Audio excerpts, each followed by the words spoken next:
بسم الله الرحمن الرحيم. الحمد لله رب العالمين الرحمن الرحيم مالك يوم الدين إياك نعبد وإياك نستعين اهدنا الصراط المستقيم صراط الذين أنعمت عليهم غير المغضوب عليهم ولا الضالين والصلاة والسلام على رسول الله وعلى وصحبه ومن والاه. ربنا زدنا علما وارزقنا فهما وحكمة. Kita sambung perbincangan kita berkenaan dengan tauhid sifat-sifat Allah Ta'ala. Minggu lepas kita baca tentang dalil adanya Allah, wujud Allah Ta'ala melalui ayat-ayat Al-Quran. Minggu ini insya-Allah kita baca pula sifat-sifat yang lain, iaitu sifat khiyam, sifat sedia. Firman Allah Ta'ala, huwal awwal wal akhir wal zahir wal batin wa huwa bikulli syai'in alim. Surah Al-Hadid ayat 3. Artinya, dialah yang awal dan yang akhir, yang zahir dan yang batin, dan dia maha suci, maha mengetahui segala sesuatu. Yang dimaksudkan dengan awal itu dengan sedianya, yakni adanya, tidak bermula. Dan dimaksudkan dengan akhir itu tiada kesudahan bagi akhirnya. Yang zahir dengan makna jelas dan nyata wujudnya adanya Allah dan yang menguasai di atas segala-galanya. Batin dengan makna mengetahui segala yang disembunyikan. Zatnya tidak dapat dilihat dengan mata dan tidak berdaya akal dan hati mengetahui tentangnya. Dengan makna Allah Ta'ala tak ada mula bagi adanya, tak ada tiada. Terus ada daripada awal. Tak ada mula. Bila tak ada mula tu kita tak siapa nak fikir. Macam mana? Tak ada mula bagi adanya. Bila tak siapa nak fikir, tu ya Allah Ta'ala lah. Kalau otak kita tak siapa fikir, itu makhluk, bukan Tuhan. Imam Ghazali pernah menyebut, kita nak fikir tentang diri kita pun kita tak mampu. Bagaimana mata kita boleh melihat orang mana, ribu-ribu orang, capu orang asal, orang halus.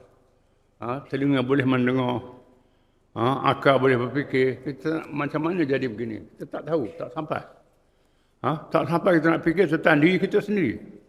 Wa fi anfusikum afala tubsirun. Dan pada diri kamu sendiri, adakah kamu tidak melihat diri kamu sendiri? Fikir tentang diri kita, tak mampu. Tentang alam keliling kita, langit tak habis. Nak tahu semua tak boleh. Tentang pohon kayu, daun kayu, tak mampu. Orang-orang halus kita tak mampu nak fikir. Banyak hanya benda kasar kita tahu. Itu makhluk. Allah Ta'ala tak terhingga. Kita tak mampu nak fikir. Bila kata Allah Ta'ala tu sedia, tidak ada mula bagi adanya. Kita percayalah Allah Ta'ala ni bukan macam makhluk lain. Makhluk lain daripada tak ada tu baru ada. Allah Ta'ala tidak. Tak ada tiada langsung. Daripada awal. Ada. Sedia kala begitu. Macam mana, jangan lebih. Kalau lebih masuk syaitan. Masuk syaitan, masuk was-was. Tak boleh. Ada orang tu dia mengaji, nak korek habis. Tentang diri dia pun dia tak boleh nak korek. Kalau diri kita nak tahu perut kita macam mana, ambil pisau belah. Tengok selesai mati. Tak ada yang tahu mati dulu. Itu diri kita. Allah Ta'ala lebih lagi. Bila dia sebut Allah Ta'ala tu, yang awal, yang tak ada mula bagi adanya, sedia kala. Adanya tak bermula dengan tiada. Bukan macam makhluk lain. Cukup. Tak mampu nak fikir. Allah amantu billah. Itulah dia Allah. Walam yakul lahu kufuwan ahad. Allah Ta'ala tak sama dengan sesuatu pun. Tak sama, tak boleh. Itu dia. Firman Allah Ta'ala, ولا تدع مع الله إلها آخر لا إله إلا هو كل شيء هالك إلا وجهه له الحكم وإليه ترجعون. Surah Al-Qasas ayat 88. Artinya, dan janganlah kamu menyembah di samping menyembah Allah akan Tuhan yang lain. Tidak ada Tuhan yang berhak disembah melainkan Dia saja. Dia saja. Allah Ta'ala ini tidak binasa, kekal selama-lamanya. Tiap-tiap sesuatu mesti binasa melainkan Allah. Baginya segala penentuan dan kepadanya lah kamu kembali. Allah Ta'ala tidak ada ajal bagiannya. Kita manusia ada ajal. Manusia ada umur dia, tempoh, siapa umur mati. Pohon kayu ada tempoh, habis tempoh dia mati. Semua binatang ada tempoh, habis tempoh dia mati. Semua makhluk, termasuklah langit dan bumi dunia ni. Bila ajal dia, kiamat, dihancurkan. Allah Ta'ala bangkitkan semula. Itu cerita lain. Kita akan baca bab kiamat pula. Allah Ta'ala ni kekal selama-lamanya. Terus, sebagaimana mulanya tiada langsung. Maka, kekalnya selama-lama. Allah Ta'ala. Firman Allah Ta'ala, Kullu man 'alaiha fan, wa yabqa wajhu rabbika dzul jalali wal ikram. Surah Ar-Rahman ayat 26 hingga 27. Artinya, semua yang ada di bumi itu akan binasa. Dan tetap kekal zat Tuhanmu yang mempunyai kebenaran dan kemuliaan. Semua makhluk ada ajalnya. Dia tamat ikut tempoh dia. Allah Ta'ala kekal selama-lamanya. Baqa' bagi Allah Ta'ala. Kekal selama-lamanya. Tak binasa. Kullu man 'alaiha fan. Ini surah Ar-Rahman. Allah Ta'ala tidak akan binasa. Tak ada ajal bagi Allah Ta'ala. Selama-lamanya. Adapun kita ni ikut firman Allah. Dia sebutlah kita dalam syurga selama-lamanya. Allah Ta'ala menentukan. Allah Ta'ala menentukan dalam syurga itu selama-lamanya. Di bawah kuasa Allah Ta'ala. Allah Ta'ala dia sendiri yang maha berkuasa. Dia yang berkuasa. Tak binasa sekali-kali. Semua makhluk lain ada masa tidak ada. Daripada tak ada, lepas tu tiada balik, dihidupkan semula. Allah Ta'ala ada selama-lamanya. Sabda Rasulullah SAW, Allahumma antal awalu falaysa qablaka syai' wa antal akhiru falaysa ba'daka syai'. Artinya, wahai Tuhanku, Engkaulah yang awal, tiada dahulu daripadamu sesuatu pun, yakni sedia adanya tidak bermula. Engkaulah yang akhir, tiada kemudian daripadamu sesuatu pun, kekal dan tiada kesudahan. Doa Nabi. Termasuk dalam doa Nabi atau muqaddimah ucapan Nabi, doa dia sebut, Allahumma antal awwalu falaysa qablaka syai' wa antal akhiru falaysa ba'daka syai'. Ya Allah, ya Tuhanku, Engkaulah yang awal, tiada dahulu daripadamu sesuatu pun. Engkau yang akhir, tiada kemudian daripadamu sesuatu pun.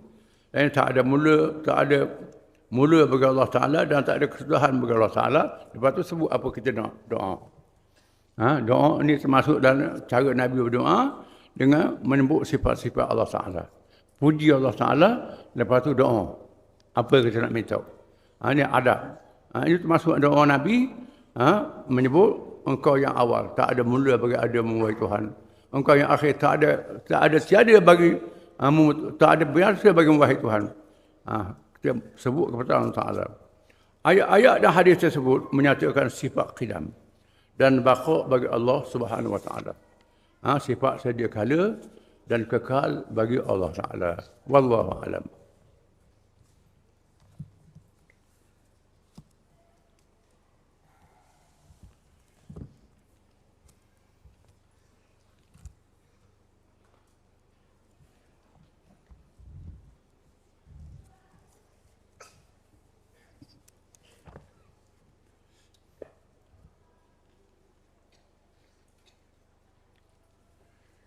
Bismillahirrahmanirrahim. Kita sambung perbincangan kita tentang pemilihan pentadbir oleh Khalifah Umar bin Khattab radhiyallahu anhu. Minggu lepas kita baca Sayyidina Umar lantik orang yang kuat dan orang yang amanah. Yang kedua, menguasai ilmu. Dia lantik jadi wali wilayah, pemimpin wilayah, gubernur wilayah atau daerah, orang yang menguasai ilmu. Khalifah Umar bin Al-Khattab radhiyallahu an memilih orang yang memiliki ilmu Al-Quran dan Sunnah untuk menjadi pentadbir dan disertakan kalangan ulama para sahabat bagi membantu pentadbir yang dikira kurang ilmunya. Namun begitu, pentadbir tersebut juga memerlukan seorang yang pintar dalam menghadapi musuh atau memahami masyarakat setempat. Sayyidina Umar bila nak pilih pemerintah daerah ataupun wali daerah ataupun gubernur daerah, dia pilih orang yang ada ilmu. Bukan ilmu saja, tafaqquh. Memahami bagaimana nak menterjemahkan ilmu kepada masyarakat. Ada orang ada ilmu, tapi tak tahu nak terjemah ilmu pada masyarakat. Ini satu hal. Ini berlaku dari ini, banyak orang yang ada ilmu, tapi tak tahu nak terjemahkan ilmu secara praktikal, amali pada masyarakat. Sebab itu disebut tafaqquh fid din. Tafaqquh fid din ni bukan saya berilmu, tapi faham bagaimana nak amal dengan ilmu. Nak terjemahkan ilmu kepada masyarakat. Bukan ilmu saja. Mesti orang yang ada ilmu dan bertafaqquh. Yang boleh menterjemahkan ilmu bagaimana nak laksanakan hukum kepada masyarakat. Dia pilih begitu. Kalau orang tak mampu, dia pilih pemangku dia. Dia pilih pembantu dia, penasihat dia. Penasihat dia. Sebab tu bila Nabi tawan negeri, raja tu masuk Islam, Nabi tak pecat raja. Tak pecat. Raja Habasyah masuk Islam. Nabi tak pecat, jadi raja terus. Raja Masqat, Raja Umayyah masuk Islam. Nabi tak pecat. Raja Umayyah di Yaman, banyak raja-raja masuk Islam. Nabi tak pecat. Terus jadi raja juga. Dan jadi raja. Mana mu'allaf. Dia lantik sahabat yang alim bersama dengan dia. Ini disebut raja berperlembagaan. Di atas dia itu perlembagaan, mengawal dia, raja ni. Dia tak boleh mengatasi hukum syarak. Jadi kena ada orang yang tahu hukum syarak sama dengan dia. Jadi pendakwah-pendakwah yang datang ke Asia Tenggara ni, bila raja-raja Hindu, Buddha di Asia Tenggara masuk Islam, raja terus jadi raja juga. Kerana pengaruh dia dengan rakyat, dia ambil kira. Dia boleh menguasai rakyat. Raja ni diurus, dinasihat oleh ulama-ulama, pendakwah yang menasihat. Bagaimana nak beramal dengan Islam. Lama-lama raja berjadi alim juga. Raja jadi alim juga. Kerana raja ni belajar alim. Dia tak alim pun ada pembantu dia. Pengaruh dia ambil kira. Dan pembantu melaksanakan hukum syariat. Tokoh yang lengkap sifatnya seperti Abu Ubaidah, Sa'ad bin Abi Waqqas radhiyallahu an, Abu Musa al-Asy'ari radhiyallahu an, Salman al-Farsi radhiyallahu an, Al-Ala bin Al-Hadrami radhiyallahu an, dan sebagainya, tidak memerlukan pembantu. Ada pemimpin tu dihantar ke wilayah, dia dah alim, dia sendiri alim. Macam Abu Ubaidah Amir bin Jarrah. Dia ni seorang sahabat yang kanan zaman Nabi, yang paling amanah, yang alim, bahkan dicalonkan kalau dia hidup lagi jadi khalifah sebab Umar bin Khattab radhiyallahu anhu. Sayyidina Umar hantar dia ke Syam. Dia panglima tentera, dia juga imam semayang, dia juga guru agama, dia juga pentadbir. Dia boleh, serba boleh. Orang macam ni dikekalkan. Salmanul Farisi, Sa'ad bin Abi Waqqas, ini sahabat besar. Dia hantar ke Farsi. Sa'ad ni dia panglima, dia gubernur, pentadbir, hakim. Yang ada kebolehan. Salah seorang sahabat 10. Abu Musa al-Asy'ari radhiyallahu an, ini Abu Musa, seorang sahabat yang alim, qari, yang paling qari kalangan sahabat. Yang sedap suara dia baca Quran. Qari, ilmu Quran, ilmu hukum syarak, dia juga panglima perang. Ada pada dia belaka. Ini kekalkan. Salmanul Farsi radhiyallahu an. Salman begitu juga. Salman yang asal dari Parsi, sahabat yang kita tahu kisah dia dulu. Dia ni orang Parsi, alim, dan dilantik jadi gubernur di daerah Parsi. Kerana dia tahu tentang masyarakat. Tak perlu pembantu orang ni. Al-Ala' bin Al-Hadrami radhiyallahu an dan sebagainya tidak memerlukan pembantu. Ala' bin Hadrami. Teguh. Dia pegang semua. Dia ni alim. Pembantu-pembantu sahabat tu tolong perkara biasa lah. Dia sendiri pun alim. Ala' bin Hadrami radhiyallahu an yang kita baca kisahnya. Adapun kalangan tokoh seperti Khalid bin Al-Walid radhiyallahu an, Ammar bin Al-As dan lain-lain, mereka dibantu oleh kalangan sahabat yang lebih berilmu daripadanya. Khalid bin Walid, dia penerima perang. Bak tarbih, kurang dia ni, bak tarbih ni. Tak ada pengalaman banyak. Sebab itu, bila dia hantar ke Syam, Sayyidina Umar pecah dari ketua wilayah. Jadi penglima saja. Hantar Abu Ubaidah. Abu Ubaidah yang penglima lebih tinggi daripada dia lagi. Khalid di bawah dia. Dan Khalid mengurus peperangan. Begitu juga tentang Ammar bin As. Ammar bin As terkenal dengan kepintaran dalam berdiplomasi.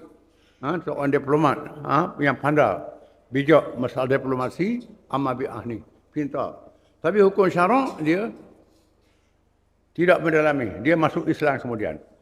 Orang macam ni saya ada nama atau pembantu-pembantu untuk menolong dia dalam bab hukum syarak, Quran dan hadis. Ada juga kalangan yang berilmu dibantu oleh kalangan yang tahu mentarbih. Misalnya Ammar bin Yasir radhiyallahu an yang dibantu oleh Abdullah bin Mas'ud radhiyallahu an.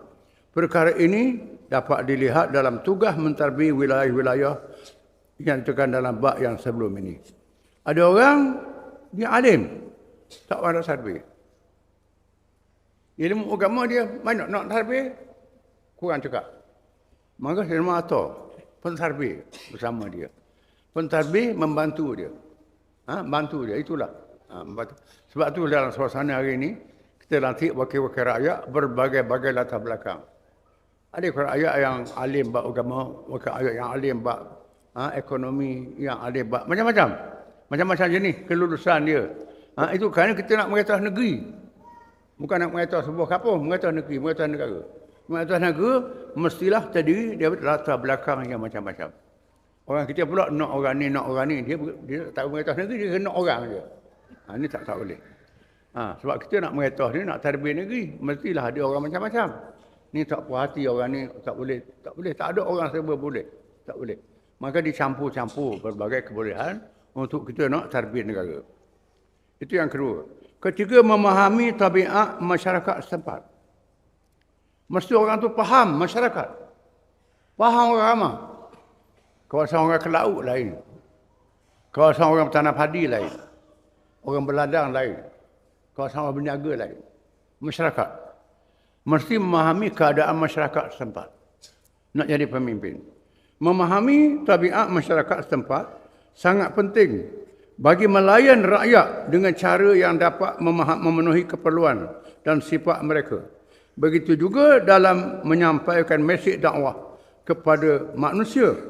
Hendaklah dengan bahasa dan cara yang dipahami, khususnya dakwah melalui pelaksanaan Islam yang dapat dilihat adilnya untuk semua. Mesti dilihat masyarakat. Begitu juga nak menyampaikan Islam dengan bahasa yang dipahami oleh masyarakat. Bahasa daerah.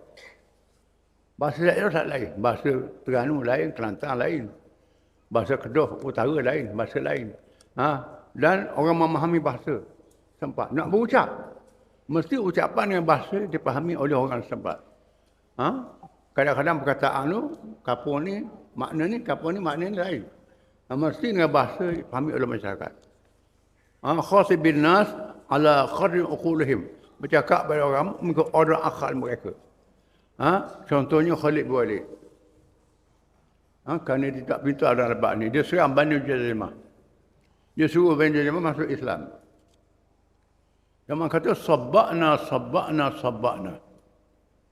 Sabba'na. Kami tinggal agama dulu maknanya dia. Sabba'na. Dia tak mengucap dua kalimah syahadah. Khalid nak suruh mengucap dua kalimah syahadah. Dibunuhnya. Orang ni. Dibunuhnya. Ini tak betul. Kerana perkataan, Sabba'na. Kami dah tinggal agama dulu. Makna dia, bahasa daerah dia. Tak mengucap. Oh, dia tak murtad. Dibunuhnya tawanan. Lalu Nabi Abdullah bin Umar mengadu kepada Nabi, Khalid bunuh orang. Bunuh tawanan. Tanya-tanya, Nabi kata ini Khalid silap. Nabi hantar Sayyidina Ali bayar diat. Bayar pampasan kepada mereka yang dibunuh ni. Dia memusnahkan. Itu kerana silap memahami bahasa setempat.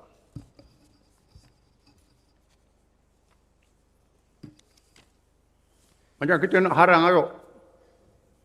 Biar orang tahu tu. Arak ni haram, dia tahu dulu. Arak ni haram, dia tahu. Dia tahu mudarat dia dan sebagainya. Seboleh-boleh begitulah. Diharamkan arak. Sebab tu ayat Quran yang mengharamkan arak tu, mula-mula arak tu dikatakan mudarat lebih besar daripada manfaat. Lepas tu turun tak boleh minum arak masa nak semayang. Belum semayang boleh minum lagi. Lepas tu turun ayat diharamkan tu. Perangkat-perangkat dia. Jadi sekarang ni kita nak pakai perangkat tak boleh dah. Orang tahu belaka dah arak tu haram. Tetapi masih berlaku di negeri yang ditakluk oleh komunis. Belum Asia Tengah.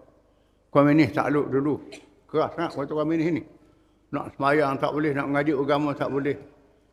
Di sana masih ada orang Islam yang tak tahu babi itu haram. Tak tahu semayang itu wajib. Saya pernah pergi ke Albania. Di Albania, Kemlawa Albania. Duduk di hotel. Awak Islam. Mana kiblat? Apa dia kiblat? Tak tahu kiblat. Kerana dijajah oleh komunis lama sangat. Ini.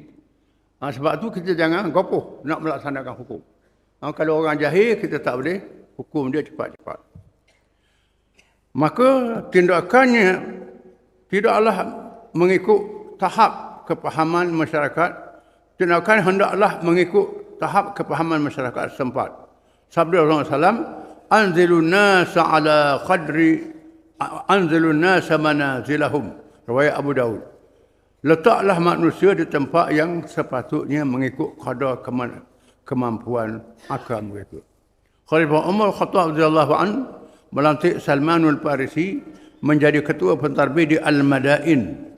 Walaupun beliau tidak menginginkannya kewajipan ini pada asalnya fardu kifayah, tetapi Salman terpaksa menerima kerana telah menjadi fardu ain ke atas dirinya, khususnya apabila beliau ialah satu-satunya orang yang faham dengan keadaan setempat di sana.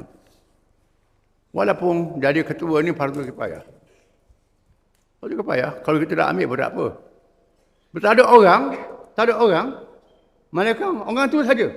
Jadi fardu ain pada dia. Wajib dia kena terima. Macam Salman al-Farisi, dia tak ambuh jabatan. Saya nak kata, kena duduk di Madain. Saja orang yang faham tentang Madain ni. Dia asal orang Parsi. Madain ni banyak orang Parsi. Kena tak boleh orang lain tak faham. Maka jadi fardu ain pada dia. Banyak semua jenazah ni fardu kifayah. Kalau tak ada orang, kita je reti seorang. Kepada orang tu, fardu ain. Wajib. Dia macam semayang waktu juga. Wajib. Kalau tak semayang, tak ada orang semayang langsung. Dosa habis.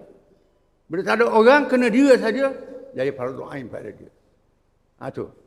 Fardu kifayah tu kau je fardu ain. Manakala bagi Amr bin As radhiyallahu anhu pula, disebabkan beliau pernah datang ke Mesir sebelum Islam, maka beliau dilantik untuk menjadi pentadbir wilayah Mesir. Sekiranya terdapat kekurangan pengetahuan, maka ketua pentadbir wilayah dan daerah akan dibantu oleh orang lain yang bersama-samanya dalam menguruskan pentadbiran. Amr bin As dihantar ke Mesir, jadi penglima untuk tawan Mesir. Terus dia jadi gubernur di Mesir. Lantik dia. Kerana apa? Kerana dia pernah melawat Mesir. Pernah pergi ke Mesir. Belum masuk Islam, pergi dah ke Mesir. Dia tahu orang Mesir ni. Cuma lantik dia. Dan dilantik pembantu kalangan sahabat yang alim. Untuk bantu Amr bin As radhiyallahu anhu. Bila berlaku kesilapan, Sayyidina Umar tak pecah dia. Kerana penting. Pernah berlaku dalam ceritanya, anak dia berlomba kuda dengan orang Kristian. Berlomba kuda. Tiba-tiba orang putih itu kalah berlomba. Anak Amr bin As kalah berlomba. Menang orang kafir, orang putih. Yang tampaknya. Yang tampaknya orang kuat Islam tu. Mu tak kenal aku siapa? Aku ni anak gubernur. Aku ni anak ketua daerah. Kena buat Allah lah kalau berlawan dengan aku. Tak boleh. Lalu orang putih mengaju kepada Saidina Umar. Saidina Umar panggil amal bi'ah dan bertindak. Tak ada amal bi'ah. Hukum anak dia yang pukul seperti ini. Ini adilnya Islam. Walaupun buat salah tak ada orang bukan Islam, dihukum. Menyebabkan orang mesti ramai masuk Islam. Amal bi'ah tak dia pecat. Tak dia pecat. Walaupun dia buat salah. Kerana apa? Tak ada orang lain yang tahu hak mesti ini malaikat dia. Bahkan bila Saidina Uthman pecat dia daripada gubernur Latih Abdullah bin Abi Sarah ni. Jadi gubernur, ganti dia. Saidina Latih Abdullah bin Abi Sarah. Maaf, tak pegang jawatan. Dia Abi Sarah ini lemah dalam menghadapi musuh. Orang Rom mari serang. Tawan Iskandariah, tawan beberapa tempat dia orang Mesir. Tawan. Akhirnya terpaksa latih amal bi'ah semula. Memerintah Mesir. Dia cerdik. Bila dia ambil alih dari Mesir, dia tak lawan. Dia lock tentera Rom. Dia lock, biar. Sehingga masuk, tentera masuk, siapa. Banyaklah takluk ni. Sehingga nak suruh orang Mesir marah ke orang Kristian. Bila tentera masuk, rapah lembu orang, rapah kubah orang, rapah tengok rapah. Buat zalim, dia lock dulu. Dia tengok orang marah, baru dia bertindak. Barulah wasakon dia. Bertindak terhadap Rom, menyebabkan Rom kalah. Rom kalah. Dan Iskandariah dapat ditawan balik.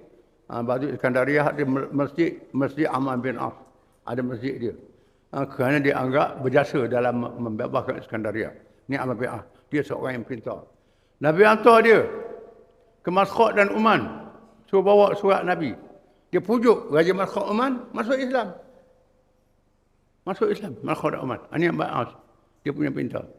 Tapi bila nak mengaitah, Nabi hantar orang lain. Sayyidina Umar hantar Alak bin Hadrami. Jadi pemerintah di Maskhad dan Uman. Itu dia. Melaksanakan hisbah. Yang keempat, melaksanakan hisbah. Khalifah Umar radhiyallahu anhu melakukan hisbah, yakni muhasabah, memantau seluruh perangai dan perjalanan para petugas negara dan rakyat. Beliau melaksanakan peranan hisbah sama ada secara sendiri di Madinah, menghantar wakilnya ataupun menerima pengaduan semua pihak termasuk daripada rakyat biasa. Hisbah ni tugas lebih besar daripada SPRM. SPRM ni dalam bab rasuah saja. Hisbah ni dan bab rasuah dan bab amar ma'ruf nahi munkar. Dengan makna menyeluruh. Memantau pemimpin, gubernur yang memerintah. Bertugas betul ataupun tidak. Saya dah mantau orang. Hisbah. Dia sendiri. Dan dia pantau rakyat. Hisbah ni boleh pantau rakyat. Amat memudahkan rakyat. Bukan pegawai kerajaan saja. Dipantau. Harga barang dipantau. Termasuk hisbah. Takut orang ramai jual barang. Mahal sangat. Tak menasabah dan sebagainya. Ini tugas hisbah. Hisbah dan Islam ni besar. Seandainya terdapat hisbah ni memantau pergerakan pemerintahan, pentadbiran yang berlaku di satu tempat. Seandainya terdapat sedikit pengaduan pun sudah cukup untuk seorang itu ditukar jawatan. Apatah lagi jika besar perkaranya, pasti akan membawa kepada pemecatan. Pemantauan juga dilakukan terhadap rakyat yang baik dan jahat, khususnya mereka yang dizalimi atau diabaikan. Hisbah ni kena tengok termasuk rakyat, bukan pegawai kerajaan saja. Rakyat yang tak dapat bantuan. Contoh sekarang, tak dapat bantuan. Pembagian yang tak adil kepada rakyat. Ini hisbah, dia kena lapor kepada pihak yang atas. Untuk pihak yang atas bertindak. Sayyidina Umar melaksanakan hisbah ni. Memantau perjalanan pentadbiran. Tugas melaksanakan hisbah ialah berdasarkan firman Allah Ta'ala, وَلْتَكُمْ مِنْكُمْ أُمَّةٌ يَدْعُونَ إِلَى الْخَيْرِ وَيَأْمُرُونَ بِالْمَعْرُوفِ وَيَنْهَوْنَ عَنِ الْمُنْكَرِ وَأُولَٰئِكَ هُمُ الْمُفْلِحُونَ. Surah Al-Imran ayat 104. Dan hendaklah ada di antara kalian satu puak yang menyeru berdakwah kepada kebajikan, mengembangkan Islam dan menyuruh berbuat segala perkara yang baik, kebajikan, serta melarang daripada segala yang salah, buruk dan keji, dan mereka yang bersifat demikian ialah orang-orang yang berjaya. Kena ada kalangan orang Islam yang menjalankan tugas amar ma'ruf nahi munkar. Ini fardu kifayah, kena ada. Orang ataupun kumpulan yang menyuruh lebih baik, mencegah kemungkaran. Dihuraikan ayat di atas ditafsirkan oleh Sallallahu Alaihi Wasallam, "Man ra'a minkum munkaran falyughayyirhu bi yadihi, fa in lam yastati' fa bi lisanihi, fa in lam yastati' fa bi qalbihi, wa dzalika adhaful iman." Rawahu Muslim. Sesiapa dengan kalangan kalian yang melihat kemungkaran, hendaklah diubah, dicegah dengan tangannya. Jika tidak mampu, maka dengan lidahnya. Dan jika tidak mampu, maka dengan kebencian hatinya. Dan itulah iman yang paling lemah.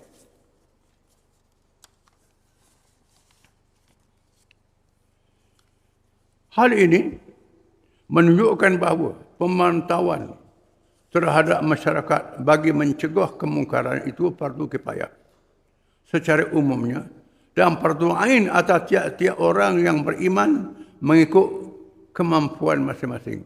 Bermula daripada penguatkuasaan undang-undang sehinggalah pemantauan atau oleh semua lapisan umat serta daripada pemimpin sehingga rakyat. Kehidupan ini tiap-tiap orang. Tiap-tiap orang dia masuklah keluarga, ibu bapa. Kalau melihat kemungkaran anak buat, kena cegah dengan tangan. Pukul-pukul lah. Sekarang ni undang-undang ni tak boleh pukul anak, salah. Itu tak betul. Nabi kata, "Muru alaikum bisalli sab'in wadribuhum li'ashrin." Suruh anak kamu semayang bila umur 7 tahun. 10 tahun dia tak semayang lagi, pukul. Pukul yang tidak mencederakan. Pukul dia takut. Kena ada pukul. Kerana tak boleh, cikgu tak boleh pukul anak murid. Ini semua orang putih mereka ni. Habis jadi punah khanah mereka budak-budak. Punah khanah. Tak boleh. Bahkan dalam hukum jenayah Islam, kalau anak tu cedera, tak kena sampai hukum hudud. Tidak, tak kena begitu. Kata salah dan sebagainya, tak sampai hukum hudud. Tapi kerana mendidik, kena buat. Tapi jangan mencederakan, tak boleh. Jangan melampau, boleh pukul.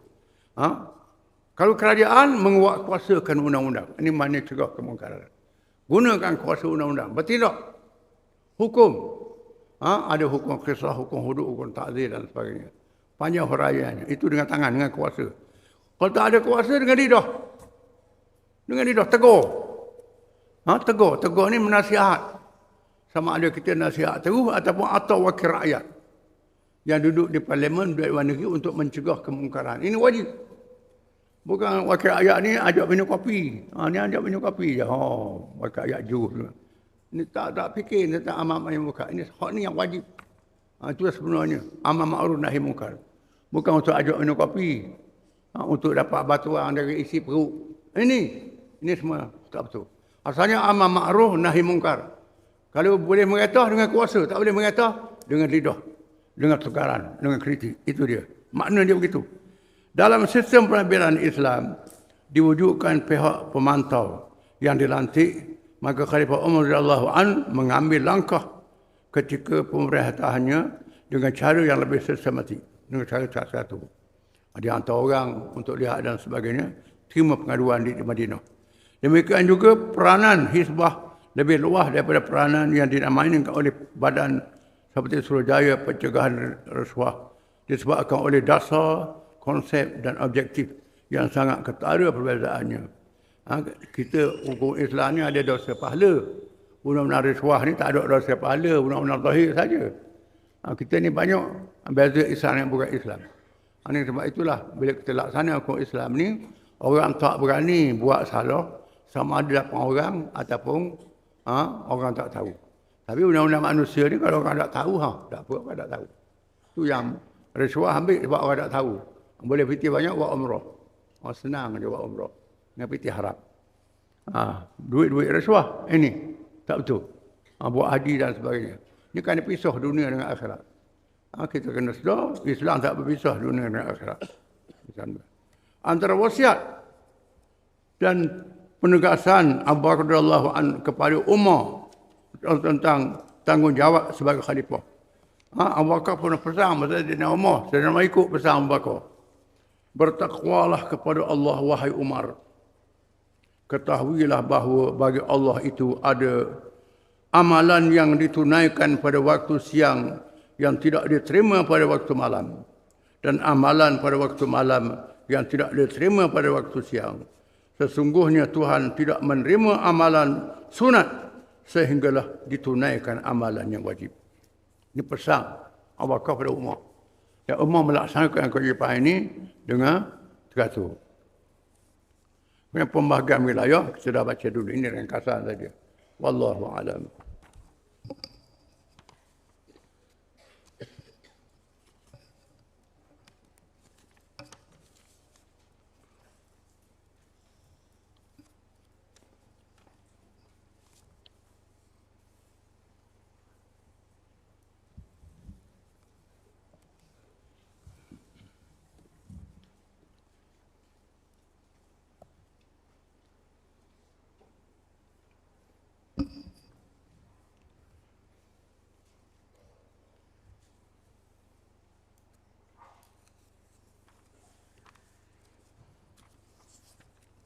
أعوذ بالله من الشيطان الرجيم وقالوا لولا أنزل عليه ملك ولا أنزلنا ملكا لقضي الأمر ثم لا ينظرون ولو جعلناه ملكا لجعلناه رجلا وللبسنا عليهم ما يلبسون. Mereka berkata, yang orang kafir berkata, mengapa tidak diutuskan malaikat kepadanya, kepada Muhammad? Dia utus malaikat menjadi Rasul. Kalau kami mengutuskan malaikat, pasti akan selesai perkara tersebut. Kerana mereka berdegil dan tidak beriman. Kemudian mereka tidak diberi tempoh, lalu dibinasakan secara mengejut. Dan jika Rasul dijadikan sebagai malaikat, daripada malaikat, tentu kami akan ciptakannya sebagai seorang lelaki. Dan kami sengaja membuat kesamaran seperti mereka sengaja membuat kesamaran terhadap Nabi. Kemudian, وَقَالُوا لَوْلَا أُنزِلَ عَلَيْهِ مَلَكٌ وَلَوْ أَنزَلْنَا عَلَى الْمَلَكِ لَقُضِيَ الْأَمْرُ ثُمَّ لَا يُنظَرُونَ. Kemudian mereka memperleceh lagi Nabi SAW. Pelecehan Nabi. Mengapa tidak diturunkan malaikat sebagai Rasul? Mereka bertanya untuk mempersendakan. Mengapa manusia yang bernama Muhammad dilantik sebagai Rasul? Dia makan, minum dan berkahwin seperti kami juga. Bagaimana kami ingin mengikutinya jika dia adalah manusia seperti kami? Ini tuduhan mereka.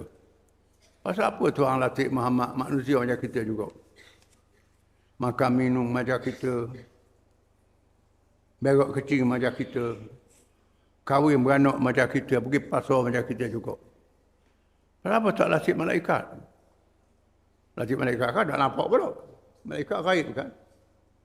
Tuhan latih manusia, sesuai dengan manusia lah. Kerana kamu manusia, Tuhan pilih Rasul kalangan manusia. Manusia yang terbiah, yang dididik oleh Allah Ta'ala. Dikawal dengan sifat-sifat yang mulia untuk jadi rasul dan teladan bawah lain. Dikawal sehingga tak bercakap bohong, sejak kecil sampai besar. Sehingga masyarakat sempat tengok, dia ni tak pernah bohong, tak pernah tipu orang. Bila Tuhan turun wahyu, maka dia tak tipu.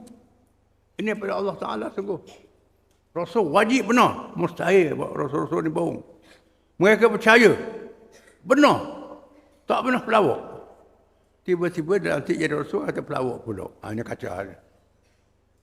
Ini nak lawan Tuhan. Takwil pula mengapa Tuhan tak latih malaikat. Latih Muhammad ni manusia macam kita juga. Lalu Allah SWT menjawab, jika kami menurunkan malaikat, maka kami akan jatuhkan hukuman terus ke atas mereka tanpa ditunggu walaupun sebentar. Allah SWT boleh melantik malaikat menjadi Rasul, namun seandainya kamu engkar terhadap perintah Allah SWT, azab tidak akan ditangguh lagi. Hukuman akan dikenakan serta-merta Tuhan kata, aku boleh atau malaikat. Hak munak tu.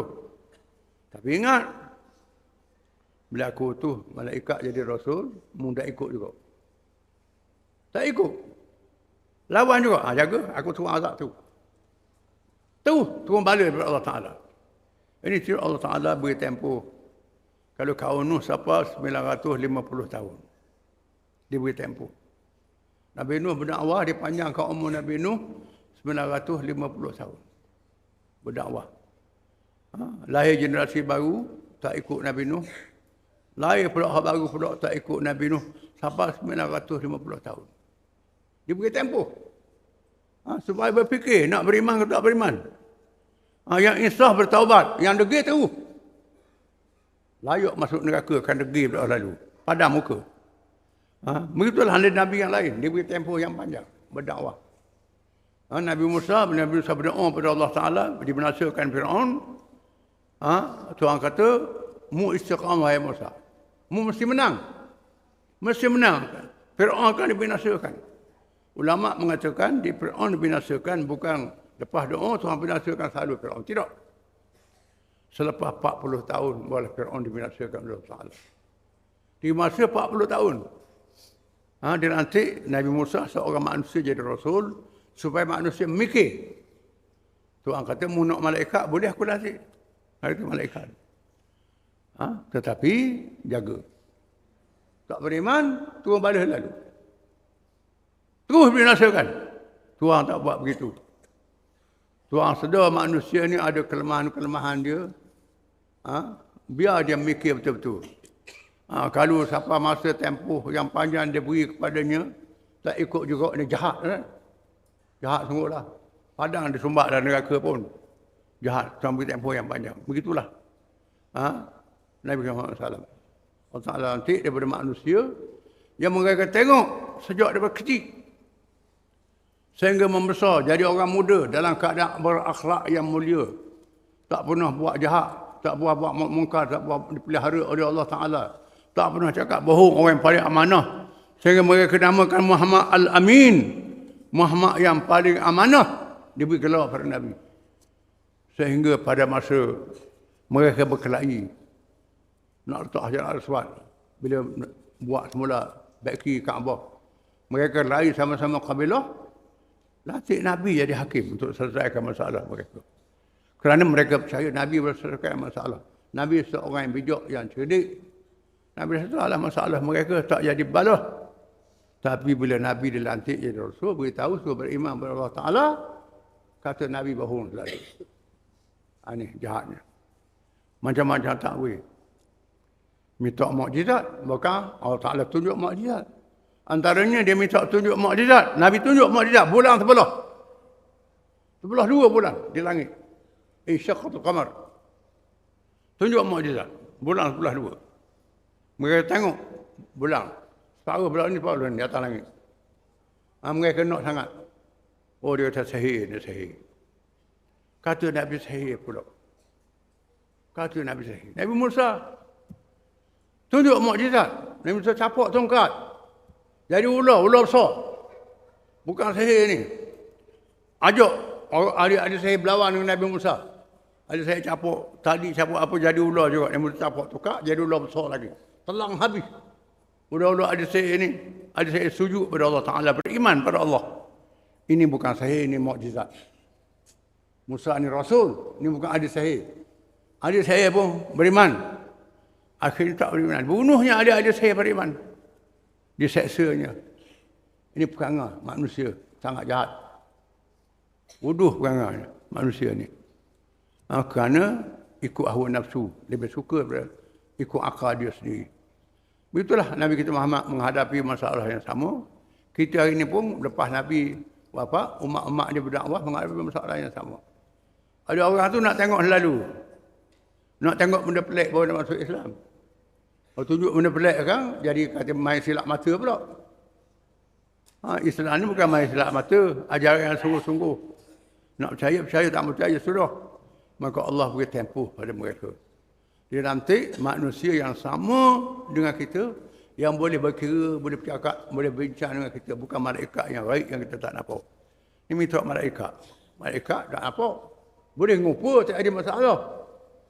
Boleh ngumpul, tak ada masalah. Wal ja'alnahu malakan la ja'alnahu rajulan wa labasna alaihim ma yalbisun. Kalau kami jadikan rasul atau malaikat, kami jadikan dia seorang manusia, rupa manusia. Lelaki yang pakai pakaian. Kalau perempuan kan malaikat ni lawa, sekekang ke malaikat tu pula. Ikut nafsu. Jadi lelaki yang lawa, yang kacau tu rupa malaikat. Pakaian cantik. Tapi begitulah. Nabi-nabi ini Tuhan jadikan manusia yang hebat, yang lawa mereka, nabi-nabi ini. Yang tak cacat, rupa dia, akhlak dia. Mereka tengok sendiri. Tapi tak beriman juga. Ini perangai manusia sebenarnya. Allah Ta'ala tidak bersalah, manusia yang menzalimi diri mereka sendiri. Itu yang berlaku. Wallahu a'lam.